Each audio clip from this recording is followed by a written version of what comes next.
Hey everybody, Coach Wharton here with Online Bike Coach, and in today's Moxy Daily Ditty, let's take a look at a series of 15-second intervals with 45-second recoveries.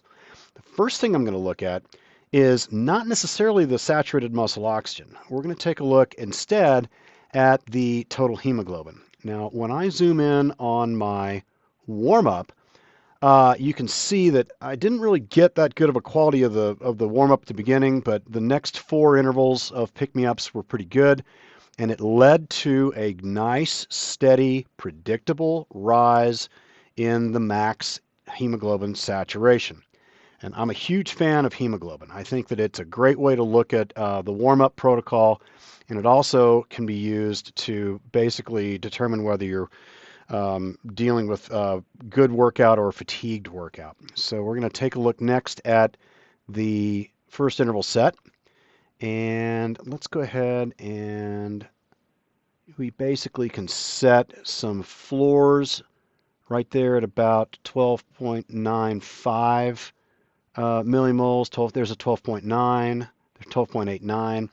And you can see that as the interval went along, the minimum, there's a 12.9, was down there. We had about a 0.15 swing in the millimoles per deciliter of hemoglobin. And I tried to always get myself back up to something well above a 13 and edging towards a 13.05. The consistency of the swing was great.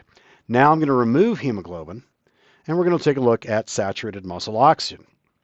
Now, when we throw in wattage, you can see that all of these intervals were well north of 500 watts.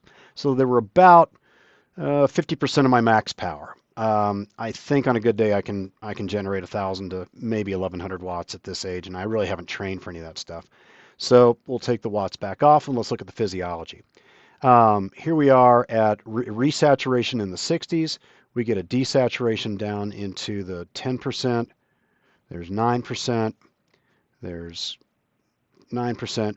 And what I really wanted to emphasize for these intervals was the metabolic swing. I wanted to get resaturation high and I wanted to get desaturation low. Now you can see that over a period of time out there in the middle, that max saturation began to decline. And I was honestly getting a little bit fatigued. Let's take a look at the wattage. You can see there's a little bit of a dip in the main power. And when we throw in heart rate, this is when I was reaching sort of my max heart rate right there. Now we're going to remove heart rate. Let's throw in respiration rate. And we can sort of see there's 45 breaths per minute. There's 45 breaths per minute.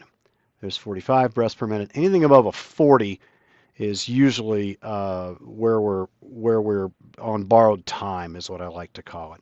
I'm going to look at the other respiration rate, and it was in the 42s, 43s. These are just two different ways to measure the same data coming off of my chest strap.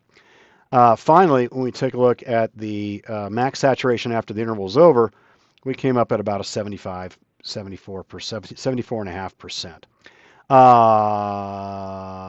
Now, let's go back out to reset zoom.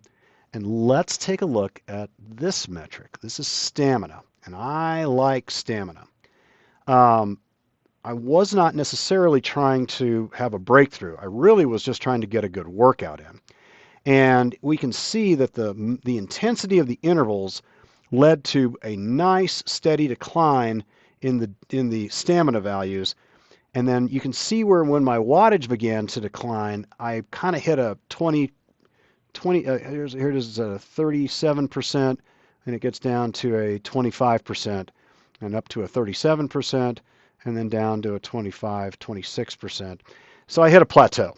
But the beautiful thing about stamina is it accounts for fatigue, and a lot of these other models do not. So I started off with stamina at 72%, or potentially 87%, and by the time I got midway through the workout, potential was at 54%.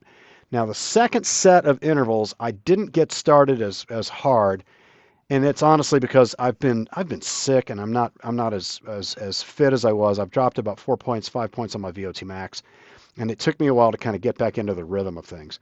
But you can see that I hit my stamina plateau and my potential generally declined. But when we remove stamina, you can see there's that SMO2. I still focused on the desaturation and the resaturation, the desaturation and the resaturation. And I got my resaturation back up to about 70%, whereas I was at the 70% number right there. There's a 70% number right there. And I really was focused on the physiological benefits of this workout for the occlusion and release of the muscle and blood going into and out of the legs. Anyway, I'm going to do these again with my clients for the next 5 or 6 weeks, and hopefully that'll set us up for a good round of mountain biking once the trails dry up. Anyway, that's about it. Hope you enjoyed it. Thanks for watching, and enjoy the ride.